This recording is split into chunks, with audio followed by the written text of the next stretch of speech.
A Christmas Carol by Charles Dickens and illustrated by Van Gogh. Chapter 1, Marley's Ghost. It was Christmas Eve. Ebenezer Scrooge was working at his desk. The office was bitterly cold as the few coals that burnt in the stove gave out little heat. It was not that Scrooge was short of coal or economizing. He was just a miser. In an adjourning office sat his clerk, Bob Cratchit,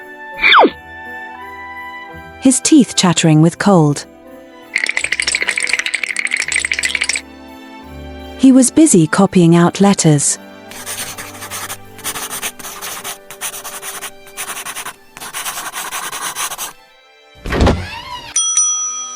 Suddenly, the door swung open, and a cheerful character stepped in the room. Happy Christmas, Uncle. Happy? What's happy about it? Growled Scrooge. Don't be grumpy, Uncle Scrooge. Come and have Christmas lunch with us tomorrow. Replied his nephew, Fred. Scrooge curtly refused. He didn't celebrate Christmas. To him, it was a waste of time. Fred's good mood was unaffected by Scrooge's reply. He left, after exchanging greetings with Bob Cratchit.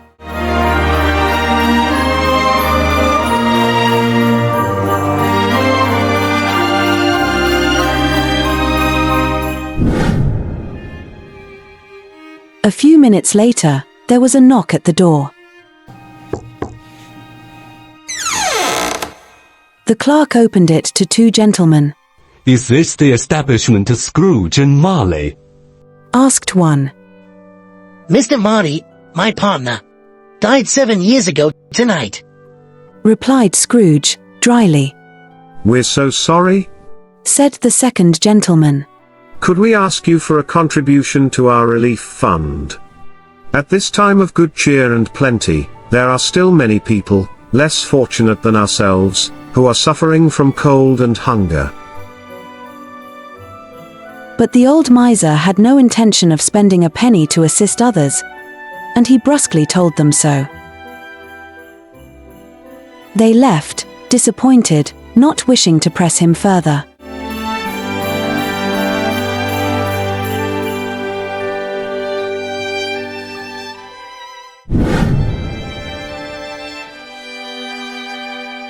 Night fell.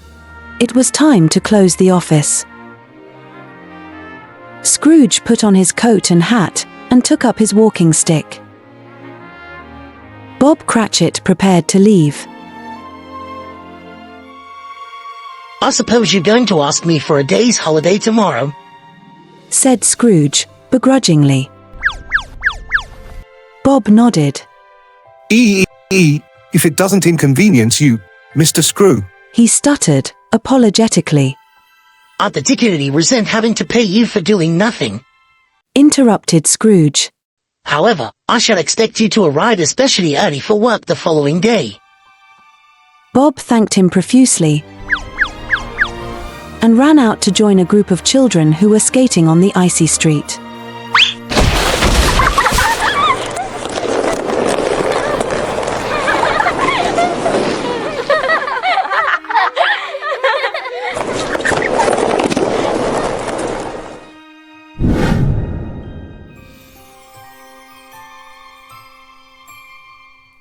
Despite the hustle and bustle of Christmas, Scrooge dined alone, as usual, that evening at a nearby tavern. Then he returned home.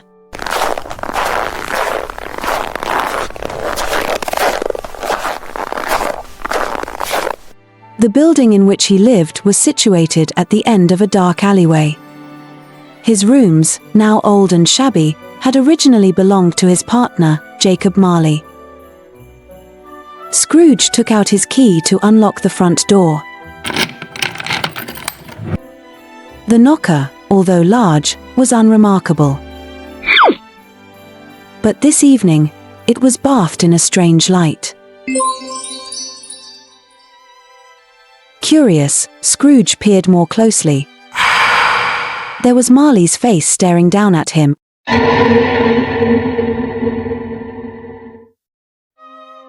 A moment later, it was just an ordinary door knocker once again.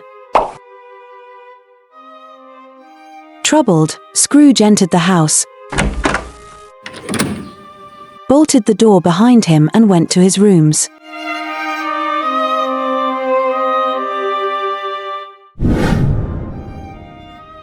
Scrooge took off his coat,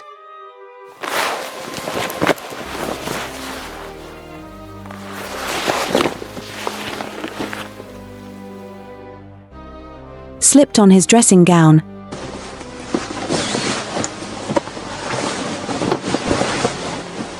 and sat in front of the fireplace. A few feeble flames flickered in the grate. Suddenly, from the direction of the cellar, he heard a rattling of heavy chains.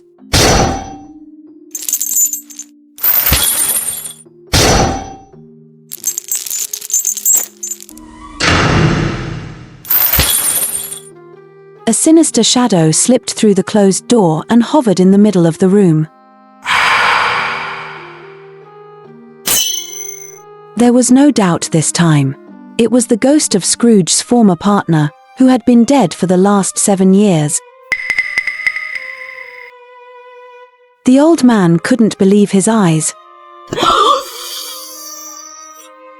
Who are you? He stammered. Who are you?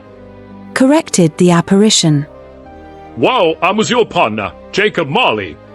Don't you remember me?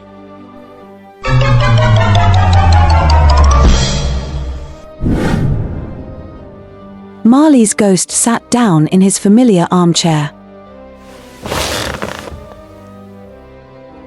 As Scrooge didn't appear to be taking him seriously, the ghost began to howl and shake his chains.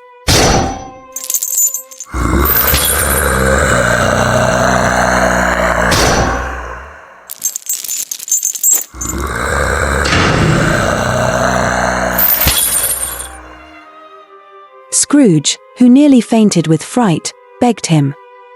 Jacob, tell me, what do you want? Do you see these heavy chains?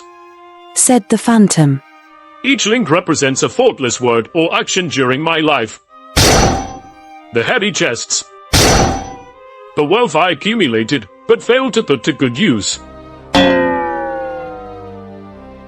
Take note and reflect on your life, Scrooge. He paused. I have been sent to warn you. You still have a chance to escape my fate. 3 spirits will come to haunt you. The first will arrive tonight at 1 o'clock. The second at the same time tomorrow, and the third the following night at the stroke of 12. They represent your last hope.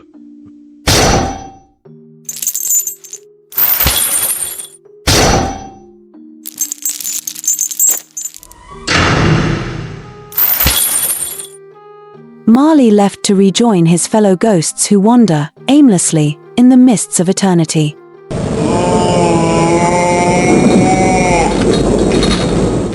Like him, they too carry heavy burdens. Exhausted, Scrooge climbed into bed without undressing, and immediately fell asleep.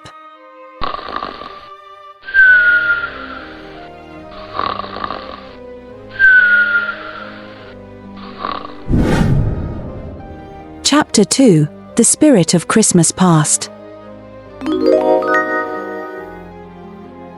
When Scrooge woke up, it was still dark.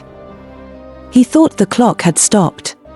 He knew he had fallen asleep after 2 o'clock, but the clock showed just before 1. Had he slept all day? He remembered the ghost's visit, but it seemed like a dream. The clock struck 1. A bright light burst into the room. Scrooge sat up and saw, in front of him, a strange apparition. It had the stature, face and hands of a child, but its hair was white like that of an old man. Over the shoulder of its short white robe was a garland of holly, the symbol of winter. "Don't be afraid," said the spirit. "I am the spirit of Christmas past, and I have come to help you." Taking Scrooge by the hand, he led him to the window. Although Scrooge was afraid of falling, the spirit encouraged him to fly over rooftops and fields.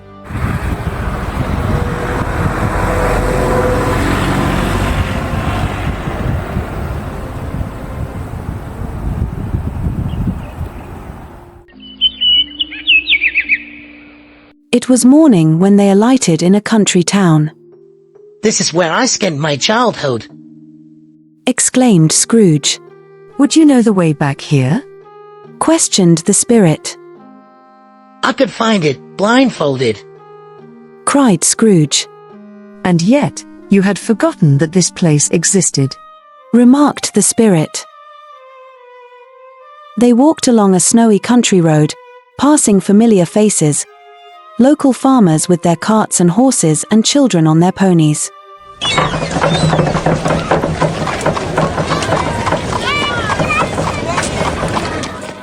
Scrooge remembered each and every one and called them by name. But no one answered. "They are but shadows," explained the spirit, "and are not aware of our presence." Scrooge was delighted to see, once again, the friends and acquaintances of his youth. This excitement was a new sensation for him. The travelers arrived at a small village and entered a large brick building. Inside, there were rows of desks and benches. It was a school. At one of the desks, a solitary boy was reading. Magically, the characters from his book appeared before them: Ali Baba in his exotic costume, Robinson Crusoe with his parrot and many others. At first, Scrooge was elated to see the heroes of his school days. Then he understood. This lonely boy, with only a book for company, was himself.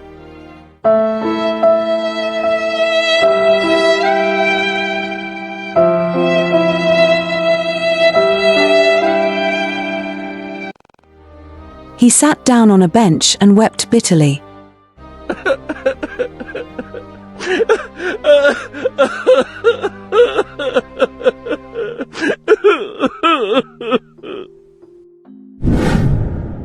"Let's visit another Christmas," suggested the spirit. While he was walking, the child had grown into a young man.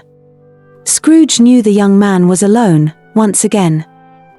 The other pupils had gone home for the holidays. Suddenly, the door flew open, and a young girl came into the room. She ran into his arms. "Dear brother," she cried, "I have come to fetch you. We are going to celebrate Christmas at home."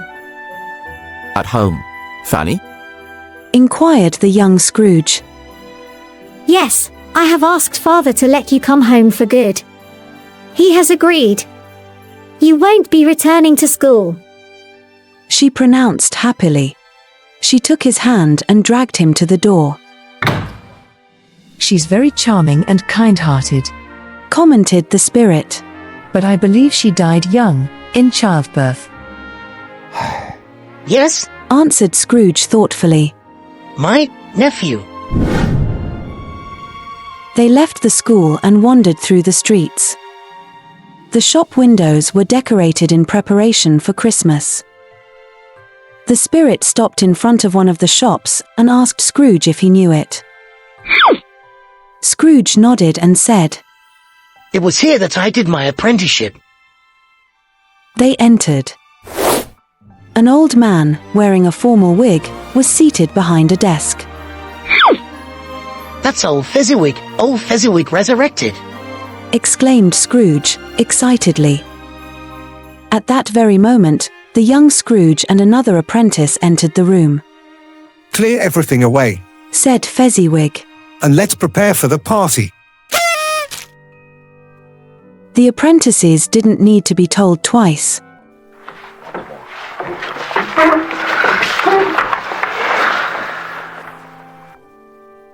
Before Scrooge could blink, all was neat and tidy. Soon the guests began to arrive.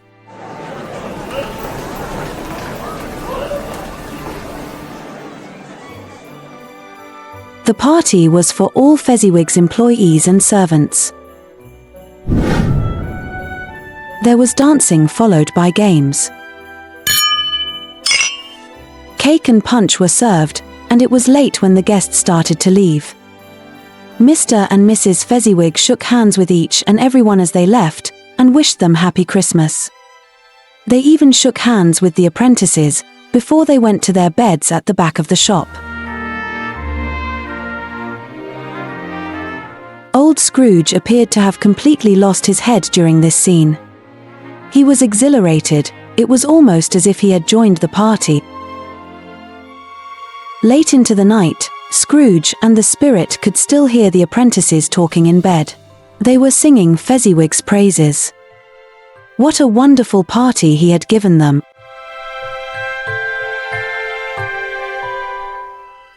And it only cost him £3 or £4. Remarked the spirit. It was well worth the expense.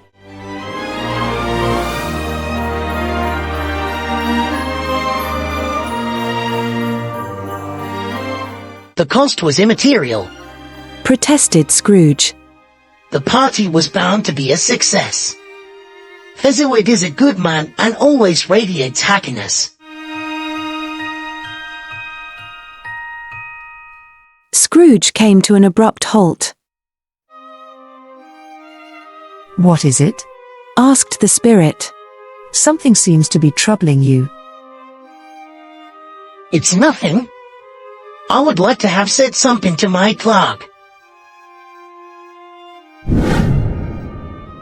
The scene changed. Scrooge was now a grown man. A young woman was leaving the house. She was crying, quietly.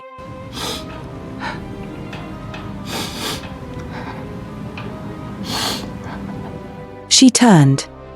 Once, we would have been poor, but happy. She said.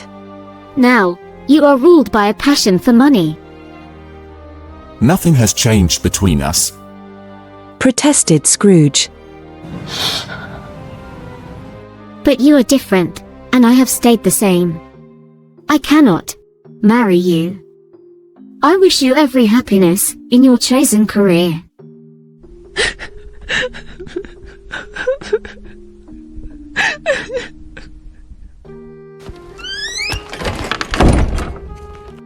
With these words, the woman went out into the street. The man did not try to stop her. Spirit, Cried old Scrooge. torture me no more. I want to go home. There are too many unpleasant memories. In an instant, the years flashed by.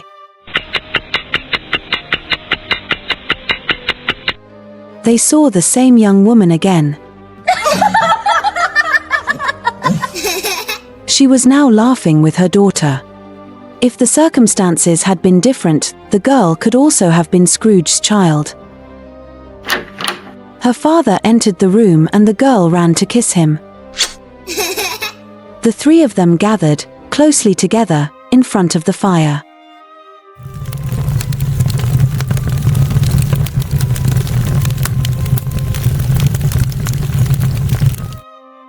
I can't bear it. Muttered Scrooge in a broken voice. Exasperated, he turned to the spirit, who with his halo of light, seemed to mock his distress. But the spirit was slowly fading into the distance. Scrooge began to feel very tired. His eyes closed. He seemed to be back in his bedroom. He had just enough time to lie down on his bed, before he fell into a deep sleep.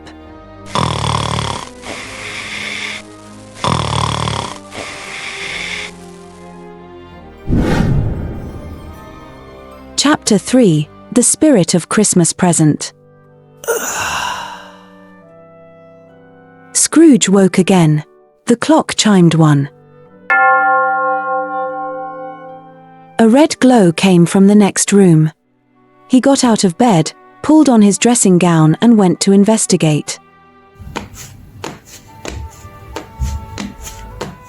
The room had been completely transformed. It was decorated, from floor to ceiling, with holly, ivy, and mistletoe. There was a crackling fire in the grate.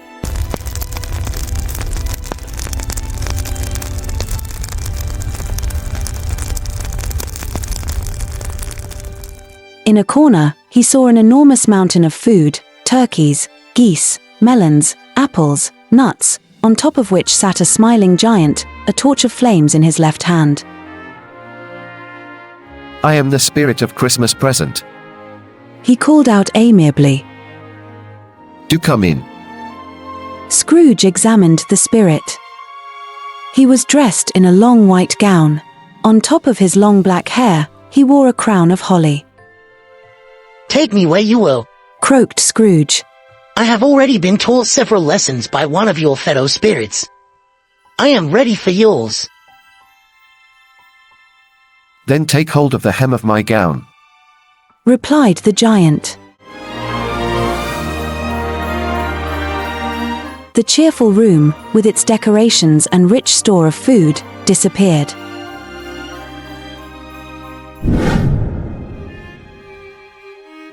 They found themselves outside Bob Cratchit's house, looking in through a window. Mrs. Cratchit and her 3 daughters, their well-worn dresses decorated with ribbons for the occasion, were setting the table. Suddenly, 2 young boys ran in.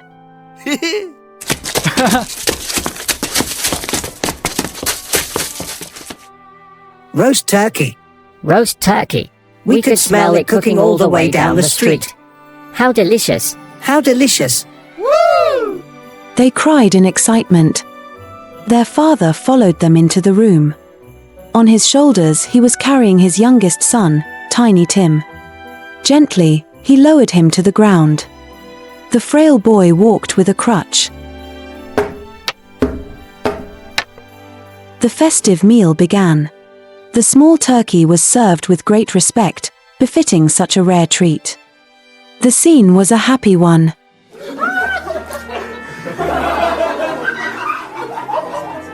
Both parents paid special attention to Tiny Tim, whose pale face lit up with a smile.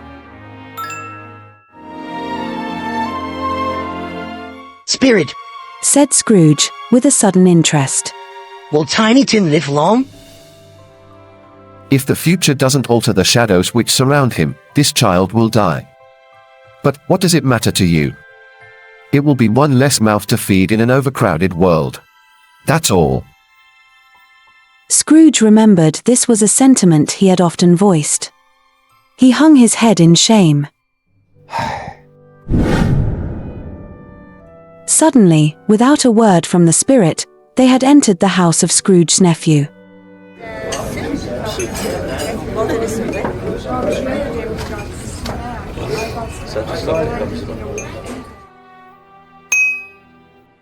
Uncle Scrooge believes that celebrating Christmas is foolish.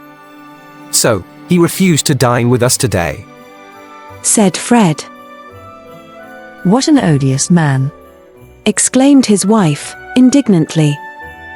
Their guests nodded in agreement, but Fred shook his head, sorrowfully. I only regret that my uncle has missed a happy occasion.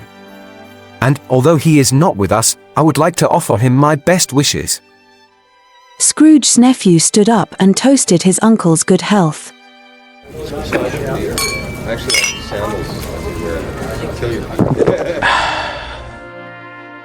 The party soon forgot about Scrooge.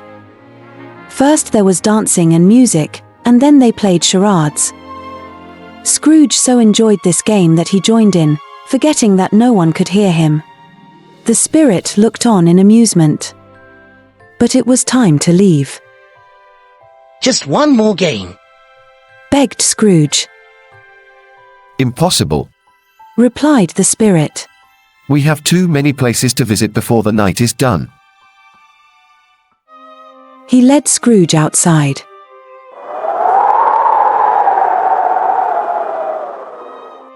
In the cold and sleet, they walked along dingy alleys and under railway arches. Scrooge saw people huddling together for warmth. Most were pale and thin, and dressed in rags. There were even small children crying for food.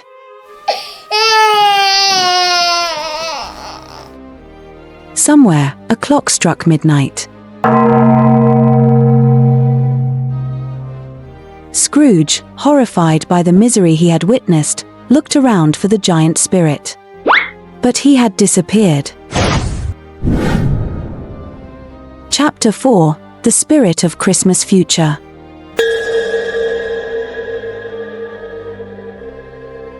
Another phantom, shrouded in fog, slowly advanced towards Scrooge.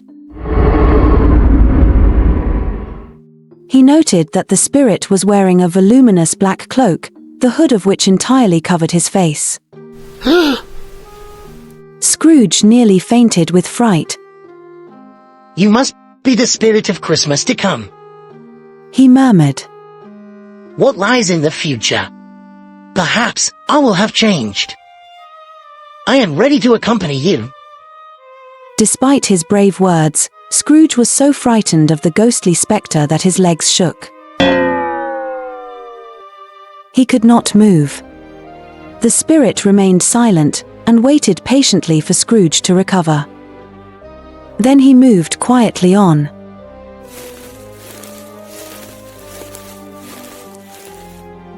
Scrooge followed, as if drawn under the spirit's cloak. He was being swept into the unknown.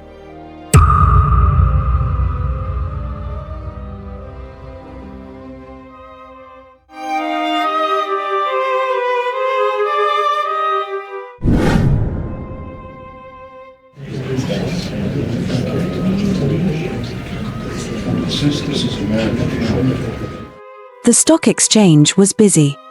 Scrooge and the spirit were standing in the middle of an assembly of traders. When did he die? Asked one of the crowd. Yesterday evening, I think. Replied another. I shouldn't think anyone went to his funeral. Said a third.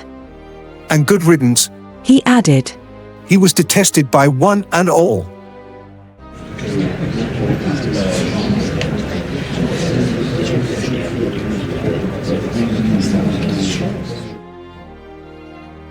Scrooge could only pity the subject of their scorn. He wondered why the spirit had brought him to this place. Then, he noticed another trader in his usual place. He searched the hall for sight of himself, but he was not there.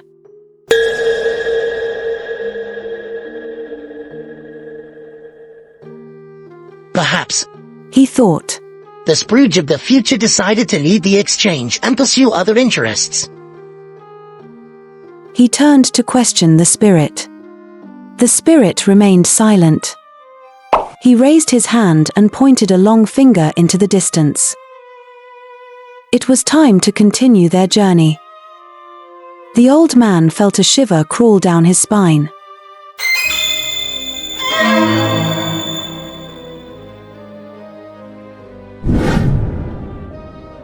They arrived in the poor quarter of the town. Scrooge had never been here before. At the end of a dirty lane, they turned into a miserable-looking shop, a thieves' den. Inside, 3 people, a man and 2 women in tattered clothes, were dividing their booty.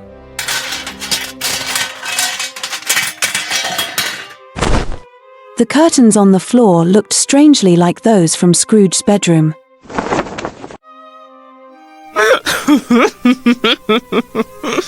You have to think of yourself, cackled one of the women. Anyway, no one will miss his things. Added the man. What an old misery! Hissed the other woman. If only he had behaved decently, someone might have been with him when he died.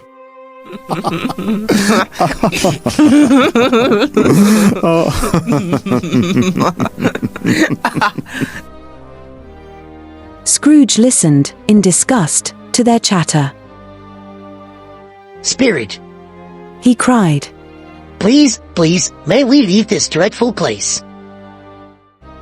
But the spirit's continued silence made his blood run cold.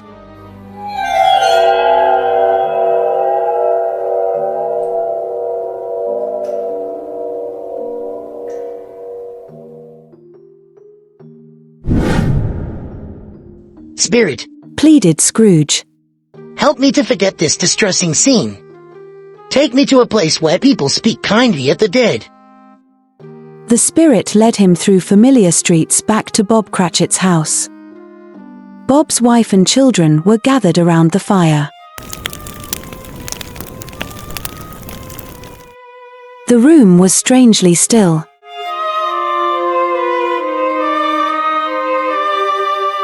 Your father won't be long now, said Mrs. Cratchit. He is only a few minutes late, added one of the children. He walks more slowly these days. Ah, said another. When Tiny Tim was on his shoulders, he almost ran home. But Tiny Tim was very light, murmured their mother. And your father loved him so, he never felt his weight. At this very moment, Bob Cratchit arrived home.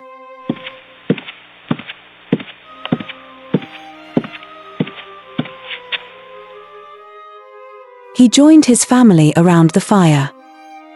His eyes were red.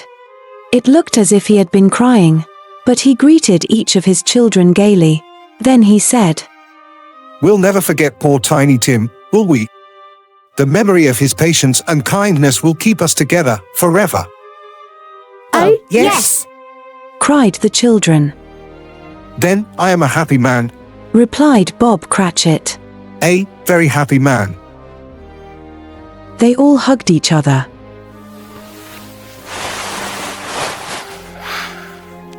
Tears came to Scrooge's eyes.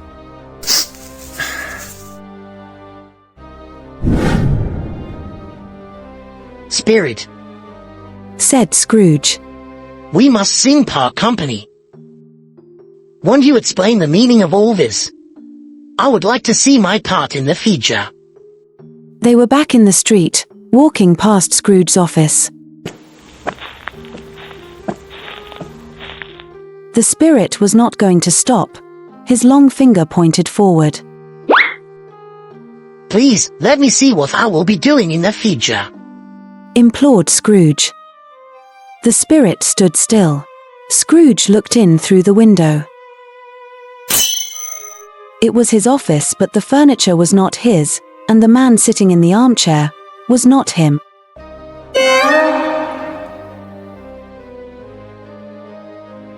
The spirit, silently, moved on. Scrooge followed in his footsteps.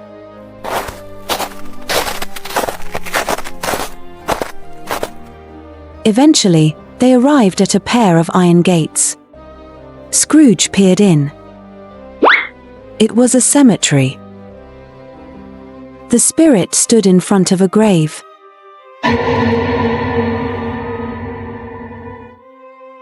Trembling, Scrooge approached. Inscribed on the headstone was his name, Ebenezer Scrooge.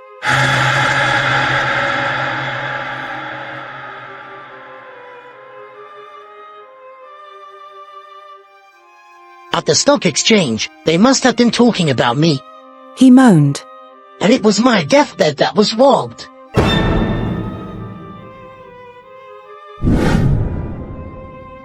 Help me, Spirit, help me, he cried.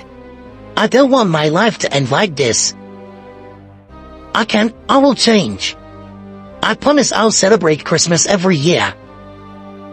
The lessons of the three spirits will not be wasted. Can you alter my future? In his anguish, Scrooge clutched the spirit around the waist. But the cloak was empty. The spirit had disappeared into thin air, and Scrooge found himself clinging to a bedpost. Yes, it was his bedpost. Scrooge was back in his own bedroom.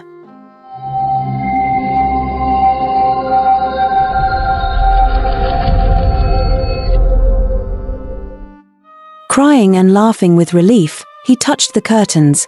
They were in their usual place. He ran around the house, reeling with happiness. Everything was in its place. Nothing had changed. His rejoicing was interrupted by the sound of loud ringing. The church bells, all over the city, were pealing joyously.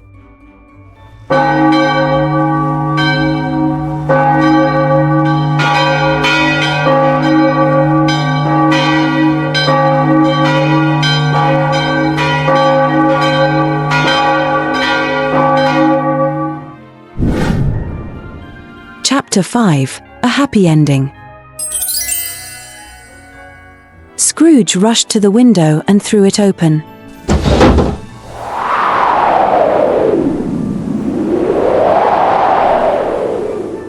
The sun shone brightly. It was a cold, crisp morning.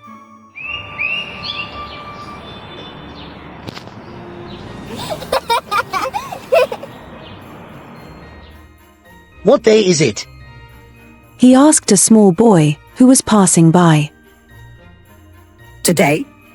Replied the astonished child. Why? It is Christmas Day. I haven't missed it then. Exclaimed Scrooge. The spirits had done their work in just one night. Boy? He called. Go and fetch the butcher and tell him to bring his largest turkey.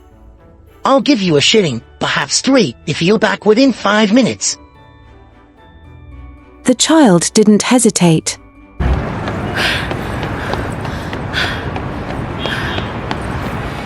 He ran all the way and returned, panting, with the butcher, who was carrying an enormous turkey. I am going to send this to Bob Cratchit, chuckled Scrooge. But he is not to know who sent it. The bird was so heavy that Scrooge had to order a carriage to transport it to his clerk's house.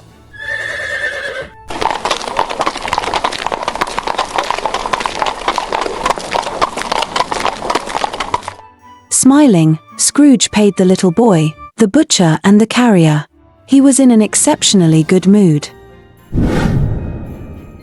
Scrooge had a bath, put on a clean suit of clothes and set out for a stroll. With his hands behind his back, he watched the passers-by. They all appeared to be happy, and several of them even wished him a Merry Christmas. Merry Christmas. Merry Christmas. Merry Christmas! Scrooge declared that he had never heard more agreeable words. On his way, he met one of the 2 gentlemen who had asked for donations for the poor. My dear sir, he called. How are you? When the gentleman was close, Scrooge whispered something in his ear. The man looked astounded. Are you serious, Mr. Scrooge? He cried. How generous. Don't thank me, replied Scrooge. Just come to the office one day soon. It would give me great pleasure.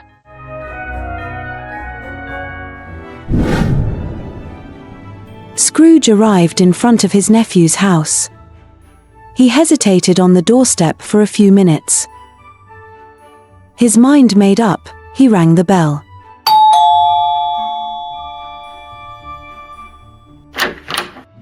A maid answered the door. Is your master at home? He inquired. Yes, sir. Come in. He is with his wife and guests in the dining room. I'll show you the way. No need, my dear. replied Scrooge. I know this house well. He quietly opened the door and peered in. Fred? He called. May I come in? Goodness, who is it? exclaimed his nephew. Your Uncle Scrooge. He answered. I have come to dine with you. Fred and his wife were delighted that Scrooge had decided to join them. It was a wonderful party. The Christmas lunch was delicious. There was music and dancing. They played several amusing games of charades. But, best of all was Scrooge's unexpected joy. He had escaped a gloomy fate, and was reveling in the company of his family and their charming guests. The next day, Scrooge arrived early at the office.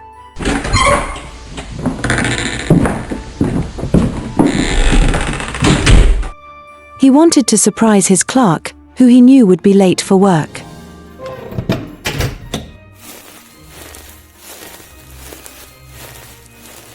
Bob Cratchit didn't arrive until after 10 o'clock. Hoping that Scrooge wouldn't notice, he sat down quietly at his desk.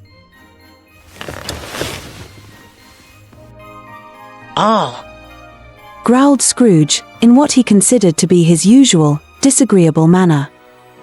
What is the meaning of this?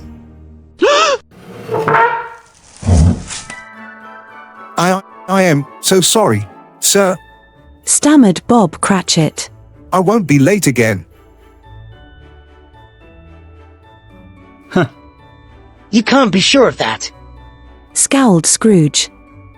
Bob Cratchit trembled.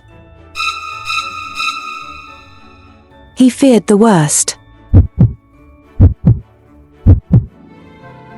This time, continued Scrooge, I think I'll increase your salary. Stunned, Bob was going to call for help. He thought his employer had gone mad. Happy Christmas, my boy, said Scrooge calmly. His sincerity was completely convincing. Not only am I going to increase your salary, I also intend to help you with your family. But, first of all, go and buy a second bucket of coal. We'll discuss the details while we warm ourselves by the fire.